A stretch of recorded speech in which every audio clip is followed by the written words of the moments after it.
शून्य ग्वालियर सिंधिया राजवंश की परंपरा को निभाते हुए केंद्रीय नागरिक उड्डयन मंत्री ज्योतिरादित्य सिंधिया ने सोमवार शाम को स्थानीय मांधरे की माता के नीचे दशहरा मैदान में शमी पूजन किया। यहां वे अपने पारंपरिक परिधान में बेटे महाआर्यमन सिंधिया के साथ पहुंचे थे।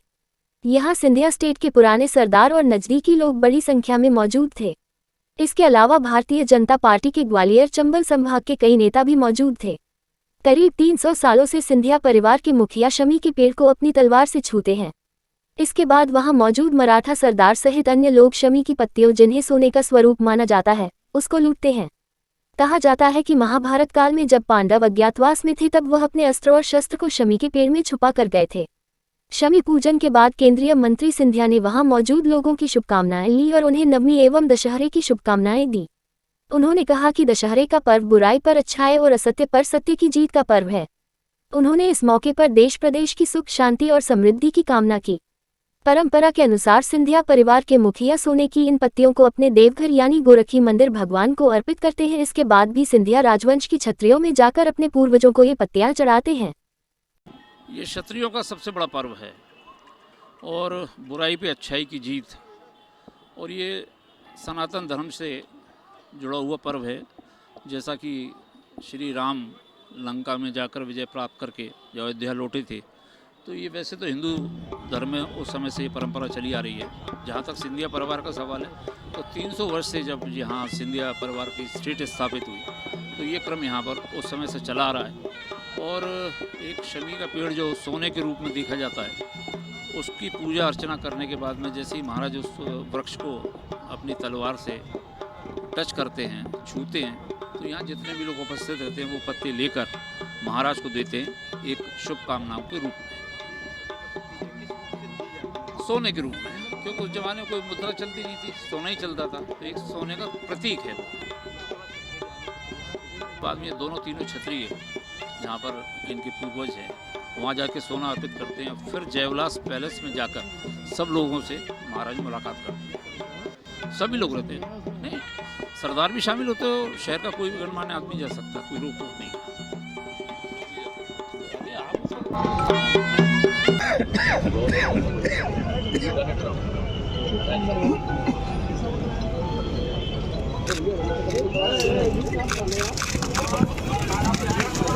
दशहरा के शुभ अवसर पर ग्वालियर के वासियों को, मध्य प्रदेश के वासियों को दिल के गहराइयों से बहुत बहुत शुभकामनाएं। दशहरा हम सब के लिए वो महत्वपूर्ण दिवस है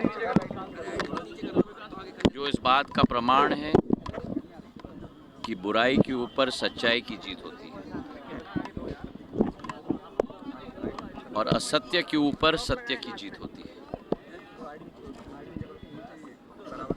इसी पर्व के हर एक अनूठे क्षण को हम अपने जीवन में अपनाएं, उच्च मूल्य और सिद्धांतों के आधार पर अपना जीवन का ज्ञापन करें।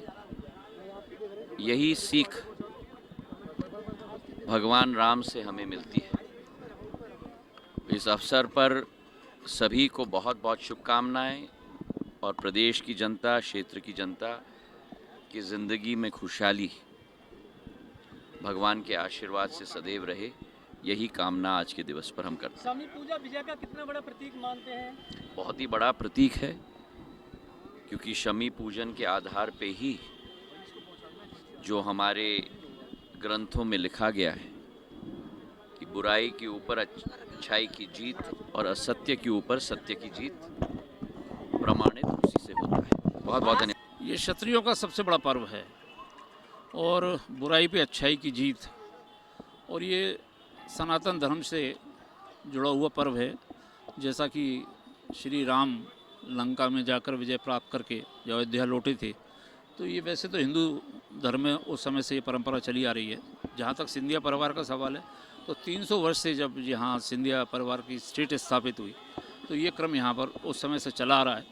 और एक शमी का पेड़ जो सोने के रूप में देखा जाता है, उसकी पूजा अर्चना करने के बाद में जैसे ही महाराज उस वृक्ष को अपनी तलवार से टच करते हैं, छूते हैं, तो यहाँ जितने भी लोग उपस्थित रहते हैं वो पत्ते लेकर महाराज को देते हैं एक शुभकामनाओं के रूप में।